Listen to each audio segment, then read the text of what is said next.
Hi, my name is David James Savarese, and I'm an artful activist, poet, teacher, and optimist.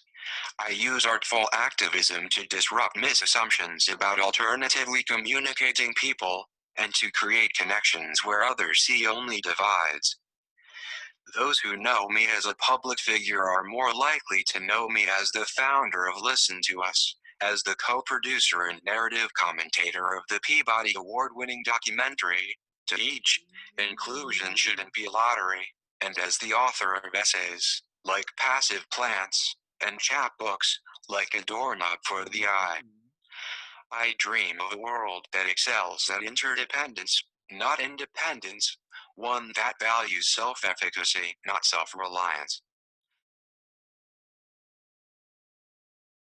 I was born in 1992, so I'm part of what's considered the '88 generation. I never lived in the world before its passage. I first read about the ADA in middle school for an independent research project on unsung heroes. The main purpose of the assignment was to find people who had offered themselves selflessly in service without a need for fame. I made up my mind to write about the ADA and Justin Dart, but in essence, it was about the whole disability rights movement. At the time, I was not naming anyone as my hero except Harriet Tubman. I came upon the report I wrote about Justin Dart. In it, I thanked him for being a uniter, not a divider. He made sure we were all part of the ADA, at a time when some wanted to exclude those with more intricate support needs. He and others sought to include everyone. In remembering that time, I was proud to be a part of a movement that asked us to abolish all discrimination. I wasn't able to see exactly why I loved this so much until I graduated from middle school and began to speak nationally. I realized then that we are all a part of the same country. We are all a part of the same history. I learned if I am to make change, it's important not to get stuck in anger and resentment. Instead, we need to offer people a myriad of hopeful ways forward. To me, the ADA is part of that. The ADA's passage is a proud moment for all of us. It offers us a way forward, makes us able to fearlessly anticipate better lives for ourselves, and asks us to bravely best society's stereotypes of us. But it's important to remember that the ADA is one step on our journey.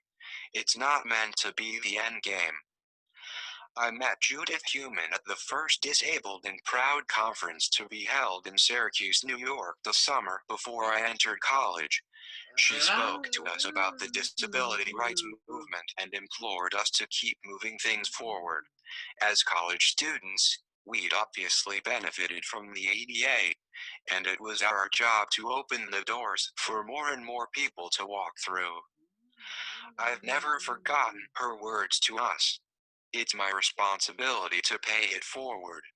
I'm grateful to the selfless individuals who preceded me, offering us opportunities many of them had been denied.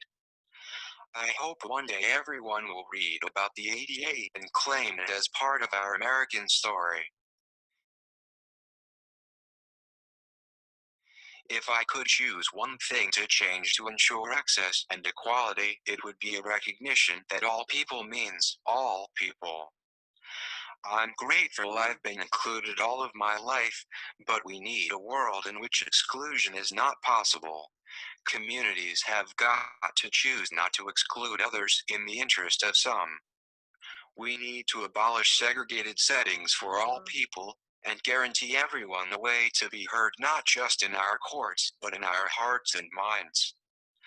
I encourage each of us to see ourselves as a part of something greater than ourselves.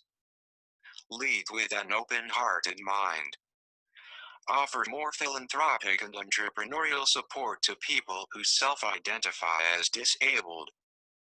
Support and meaningfully engage with organizations like the Alliance for Citizen-Directed Support and Communication First.